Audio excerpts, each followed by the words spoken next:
and Stephanie Dvorowski were looking forward to the birth of their baby boy, Casey. The pregnancy proceeded without complications, and he was born a perfectly healthy and full-fledged baby. But there was just one thing. The boy has a rare skin condition that manifests itself in large moles all over his body, melanocytic nevus. The new parents, seeing their child covered in huge birthmarks, were frightened. By the way, the doctors warned the family in advance about the prejudices Casey would face when she got older. Sometimes children can be very curious and cruel, and besides, many parents might think it's some kind of disease. The Dvorowskis were afraid and knew there would be no peace now. Stephanie couldn't help but blame herself for her son's illness, even though it was just an accident. Moles like this appear in 1 in 1. 5 million and their occurrence has no prerequisite. There is no way to prevent or cure them.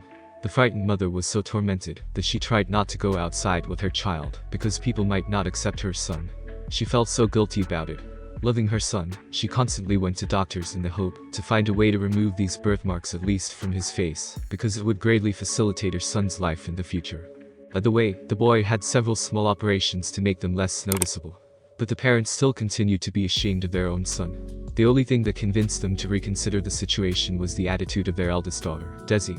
From the moment she first saw her little brother, she fell in love with him.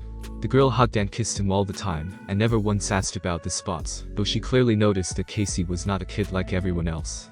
And it was she who inspired her parents to understand one thing. People are often afraid of what they don't know. So that Dvorowskis created a GoFundMe campaign to, first, raise money to cover the medical costs of Casey's treatment, and, second, raise awareness of the disease. Through social media and local television, Dan and Stephanie began spreading the word about melanocytic nevus in hopes that it would change people's attitudes toward the likes of their son and others like him. Unexpectedly for them, they received tremendous support and love from strangers around the world.